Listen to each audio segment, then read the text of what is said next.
Kia ora koutou katoa, no mai haere mai. Welcome to our regular update on our response to COVID-19. So I'm Andrew Auld, I'm the Deputy Director General for the Public Health Agency, and I'm joined today by Dr. Anthony Jordan, Chief Clinical Officer of the Northern Region Health Coordination Centre of Te Whatu Ora Health New Zealand. Dr. Jordan is an immunologist and also leads the Northern Region Vaccination Program, so it's fantastic that you're able to join us today. Thank you, Anthony. Today I will provide our usual assessment of our COVID-19 outbreak before handing over to Dr. Jordan, who will speak to some of the on-the-ground efforts to boost vaccination rates, before I then make some final remarks and open the floor to questions. Also, I did just want to acknowledge at this point that unfortunately, due to availability, we don't have a sign language interpreter at today's briefing, but live closed captions are available on the live stream on the Ministry's website, and a transcript will be published afterwards as well. So, to the numbers. As you will know, we have moved to weekly reporting of COVID-19 figures to better reflect changes in the pandemic response and in line with how we report other communicable diseases. The move to weekly reporting also means we're going to start separately publishing more detailed COVID-19 analyses. So next Tuesday, the 27th of September, we will be publishing our first weekly COVID-19 Trends and Insights report, and that report is intended to come out weekly on a Monday following that. These reports will include similar information to what is often covered in these briefings, such as modelling, case rates, those sorts of things. So in terms of the numbers for the week ending 18th of September, as expected, COVID-19 cases have continued to decline, with a 7-day rolling average of 1,337 cases per day. Likewise, COVID-19 hospitalisations were also down, 175 people in hospital on Sunday. The number of deaths reported with COVID-19 also continues to decline, with 36 people reported to have died with COVID-19 in the week to Sunday.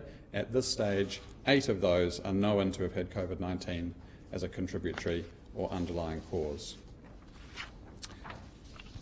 These trends are supported by trends in wastewater testing and case rates among health workers.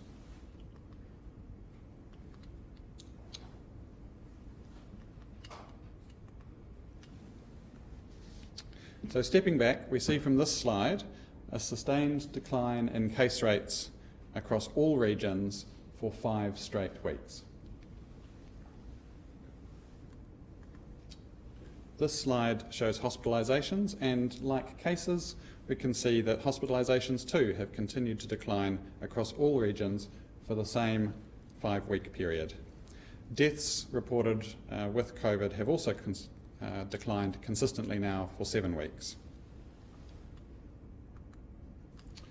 This is the latest modelling from COVID Modelling Aotearoa, and you can see that COVID-19 case rates have tracked in line with expectations for the past few weeks, and as expected, this downward trend is starting to slow and come to a possible plateau. Based on the modelling, we now expect that COVID-19 to probably stay at similar levels as it is currently in the coming weeks. We are in the process of updating our modelling for summer, which will give us the most up-to-date data we can on which to plan. So at this stage, there is nothing to suggest that changes that were made as part of the retirement of the COVID-19 protection framework last week has significantly impacted the level of COVID-19 circulating in the community. But as always, we will continue to closely monitor that situation, and given that we are only about 10 days past that, we would expect that any impact of that might be coming in the next week or 2. However, with the lowest cases and hospitalisations in the country since February this year, our population well vaccinated and expanded access to antivirals, we are in a strong position as we go into the next period. But it's important to note that we can't be complacent. COVID-19 is not going away, and if we want to maintain our strong position, we need to continue to all play our part. Critical to maintaining our current approach to COVID-19 is continuing to retain a strong focus on vaccination, especially expanding the number of people who have had their first and then subsequent booster shots. While New Zealanders have high rates of vaccination overall, there remains a lot of work to do. especially among Māori and Pacific peoples who have lower vaccination rates than other New Zealanders. Currently, 56% of eligible Māori aged over 18 and 61% of eligible Pacific peoples over 18 have had a first booster. This compares to 73% of all eligible people over the age of 18. There is work underway across the three health agencies, the Ministry of Health, Manatu Hauora, Te Whatu Ora and Te Akawhai Ora, to support eligible people, particularly those at higher risk of poor outcomes, and Māori and Pacific peoples to get their first boosters. Health districts and Māori and Pacific providers are providing tailored outreach services, including after-hours, weekend services and vaccination sites across pharmacies, pop-up clinics and in many community locations such as marae and places of worship. We're also continuing to target mobilisation support to 10 communities around the country where vaccination rates are comparatively low. And Dr. Jordan will speak more to vaccination in general shortly. As well as the ongoing importance of vaccination, it's also important that people continue to test and stay home if unwell, and remember to consider mask use if you're in situations that are crowded, confined, or if you're going to be in close contact with people outside your family for a prolonged period. Also, when you do test, please record the result at My COVID Record, as it remains a key tool for us to monitor the outbreak as it evolves. I did just want to make a comment now about long COVID. So for some New Zealanders, the disruption of getting COVID-19 will continue for months, sometimes years. We have been working on ensuring that health professionals have the right resources available to treat and manage long COVID, and are closely monitoring international developments in the area to inform our approach. We have recently released long COVID guidelines for primary care to add to an ever-growing list of resources on COVID-19 as health professionals around the globe learn more about this condition. Having these guidelines in place will help clinicians support their patients in the best ways to diagnose, manage and treat long COVID. We've been working on these guidelines with input from a range of health professionals and people with experience of long COVID, and we will continue to review and adapt them to ensure they're more accessible and continue to be to all New Zealanders. I'll now hand over to Dr. Jordan. Thanks.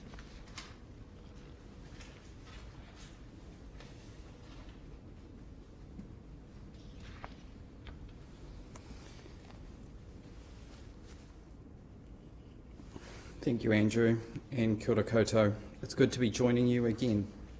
Yes, the drop in COVID-19 case numbers, influenza and other winter viruses is proving to be a sustained trend. We are continuing to see positive signs across a suite of measures, further demonstrating our progress achieved together. I want to thank everyone for doing their part and the hard mahi of our healthcare professionals.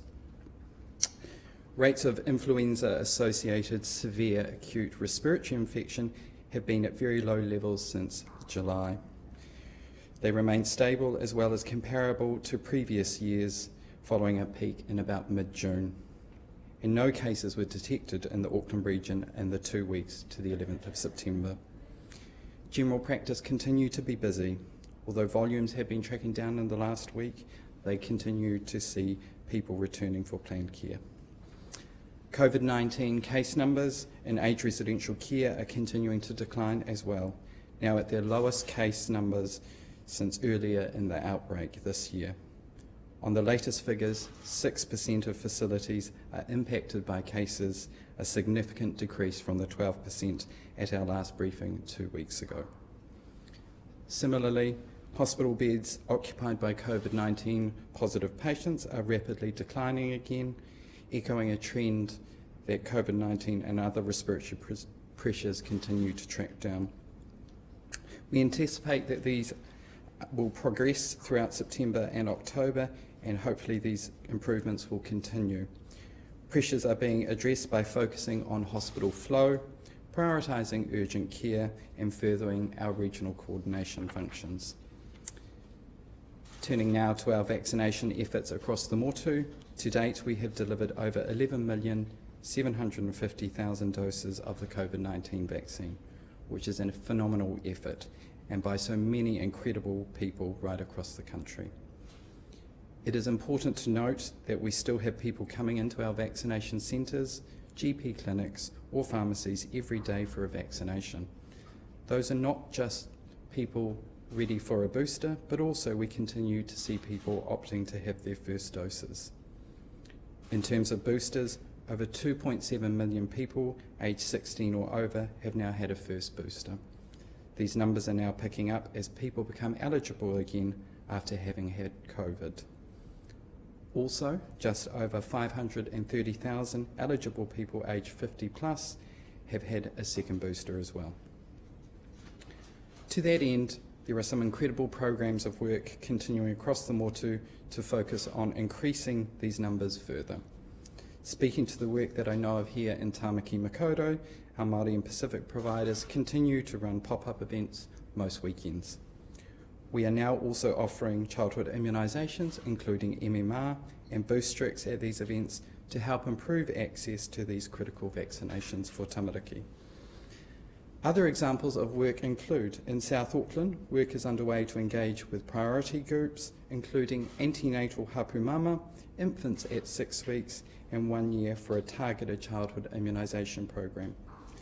We continue to support outreach programs such as SMILE, a health pregnancy awareness campaign, and a local community street chats program where there are safe places to kōrero with local healthcare people who can talk to whānau and individuals about the importance of immunisation. This mahi is underway via our community hubs, at events, and even in whare. Our mobile teams are still on the road and active, ensuring that we reach the whole region. And we will support a regional kapahaka event at Aotea Square next weekend with vaccination advice and information for COVID-19 and childhood immunisations. Childhood immunisations are a key focus. We need to lift our levels of immunisations in this area. These programs are developed by our communities, for the community and with the community.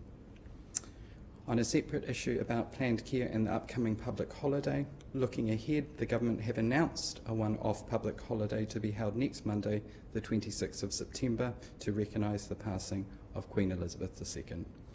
We are aware some local hospital networks are considering reducing planned care, given that staff will be seeking to observe this public holiday. Te Whatu Ora is supportive of this approach. In the case of any deferred surgery, we expect affected patients to be contacted promptly and rescheduled according to their clinical priority. We will continue to consider the national impact as each local network will work through this with their staff. Finally, next Monday also marks the start of the Mental Health Awareness Week. This year's theme is to reconnect with people and places that lift you up. The last couple of years have been tough for many of us, and it would be easy to feel disconnected from people and places that are important to us. So please take this opportunity to connect with a friend or loved ones, have a kōrero. This can go a long way in helping each of us through these tough times like these we've been through recently and improve our overall well-being. Kia kaha, and back to you, Andrew.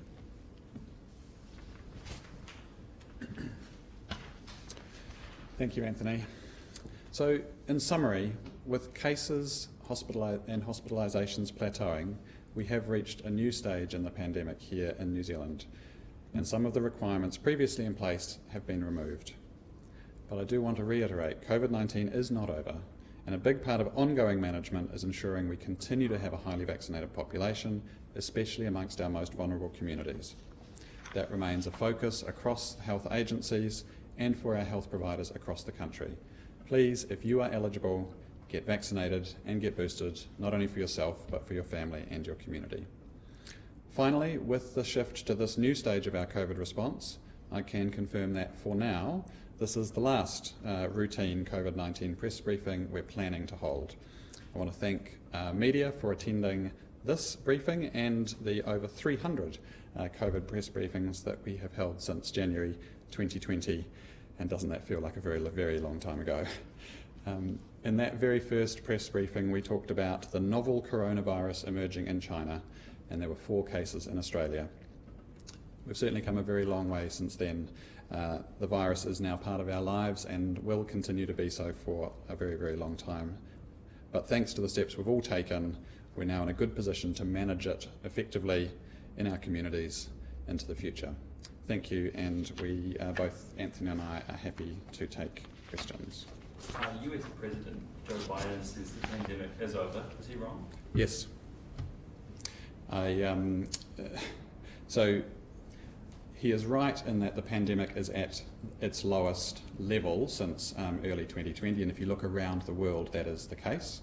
However, nowhere in the world has completely eliminated COVID-19, and we expect that the pattern of new variants and repeated waves is going to continue for some time. We all hope that we will not get the same sorts of devastation that the world saw in sort of 2020 and 2021, but it's certainly not over. Could we then see what we've seen this winter happen next winter?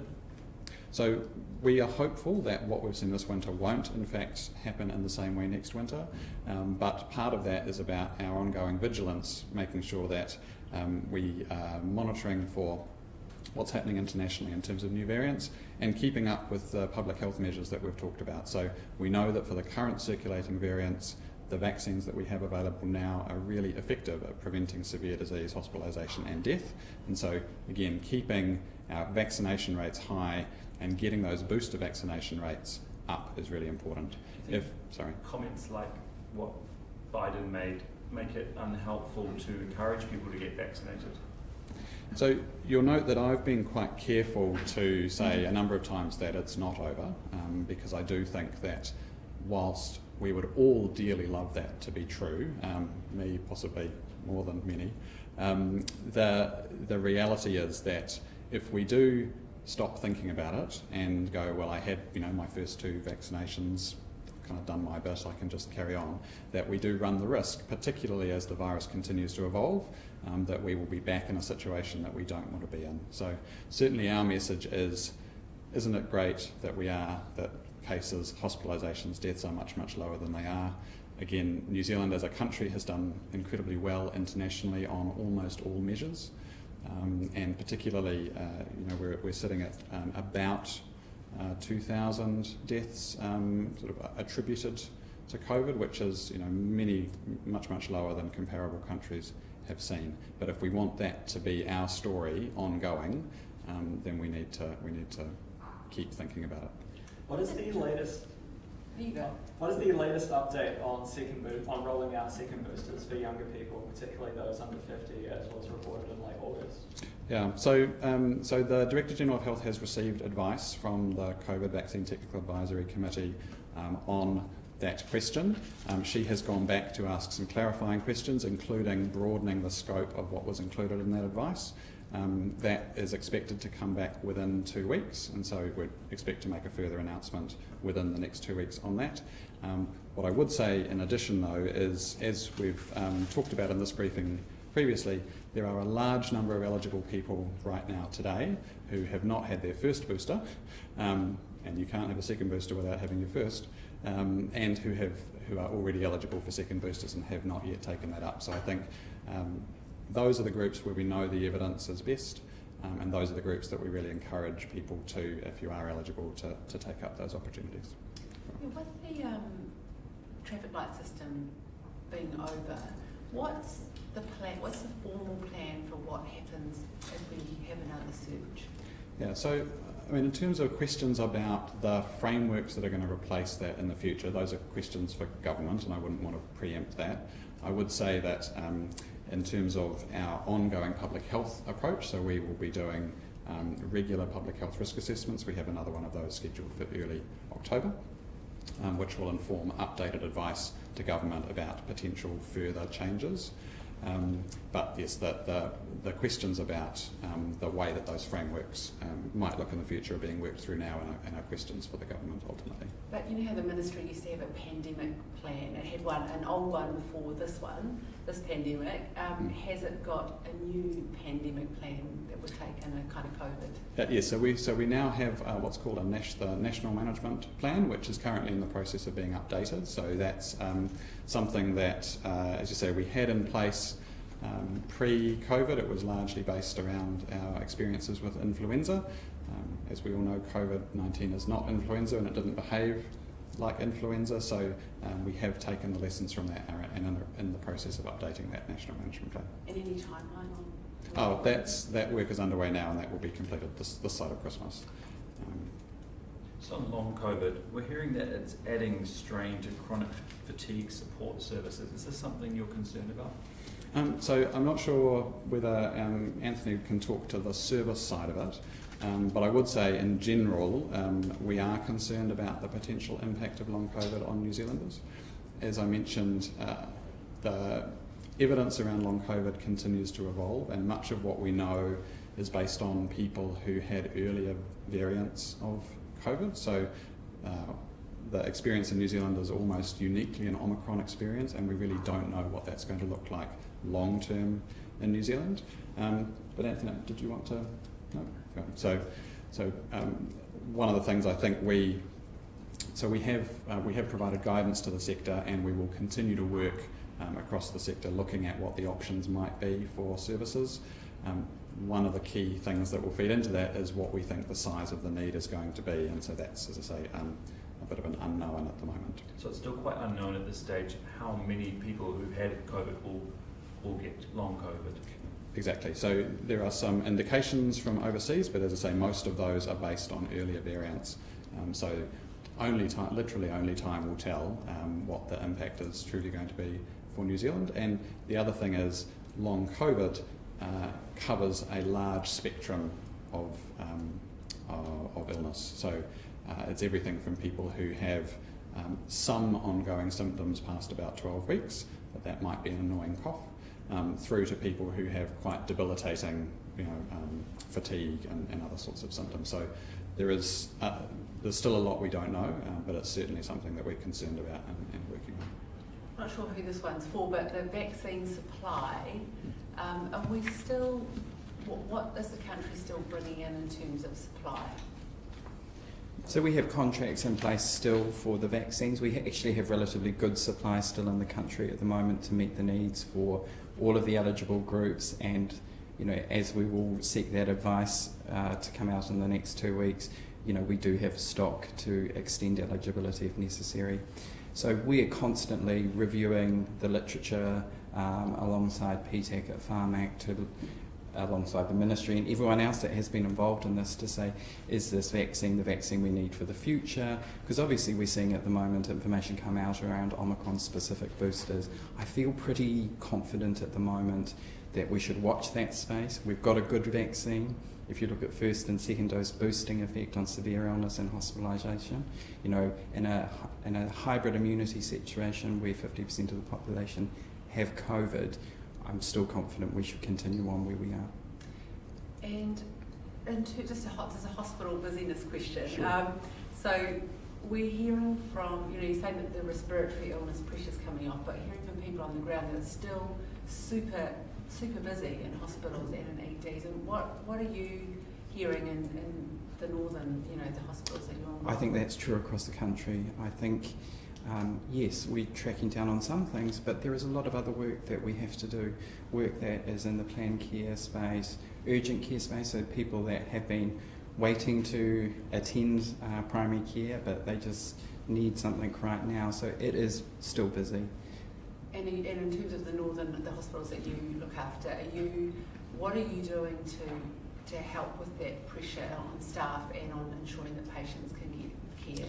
Yeah, so that's that regional coordination approach that we're looking at space across the whole region, the ability to get people in a timely fashion based on their clinical priority, sharing staff resource, so looking at our gaps regionally, making sure that we fully utilise our staff across the whole region. That's probably the best thing that we can do now to make sure that people are getting the care in the time that they need it. And just one more on the vaccine. What about expiry? Are there any sort of big batches due to expire? No. And if you look at the ministry website, you'll see we report, single digit sort of numbers of vaccine due to expire. We also look as, we get stock in sort of relatively big lump sums, so to speak, and we have had a lot of extension dates for those vaccines that have been in deep freeze as well, so that's given us a relatively sort of long window of opportunity for stock to be used. Just a couple more guys, anyone else? Yeah, can we get an update on when we will see the results of the prevalence survey? Thank you. So the question was about the prevalence survey. So there's two elements to that. There's an infection prevalence survey and there's also a seroprevalence survey. It's true that we've been talking about that for a little while, and that is a little bit later than we had hoped.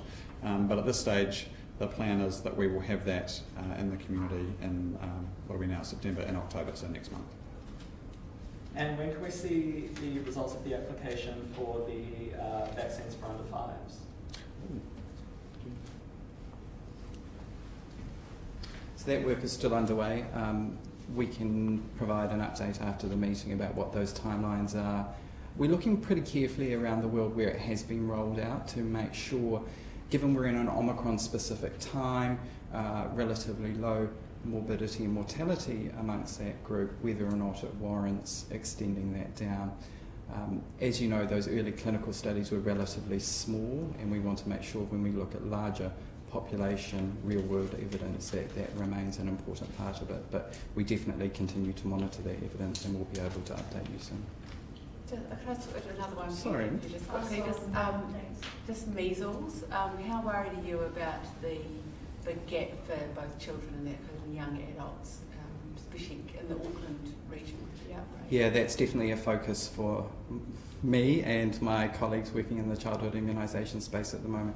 So we are using a lot of that resource that we had put forward for COVID-19 vaccination, taking those that are able to offer childhood immunisations such as MMR and moving them across into the outreach space, or even in clinics, events, to be able to get those MMR rates up at particularly at sort of 12, 15 and 18 months, because in 2020 we had that schedule change, so we need to some people may think, I didn't need it until 4 years, but with that schedule change, just making sure people realise we're actually offering it earlier now, getting earlier protection against measles. And what do you worry about?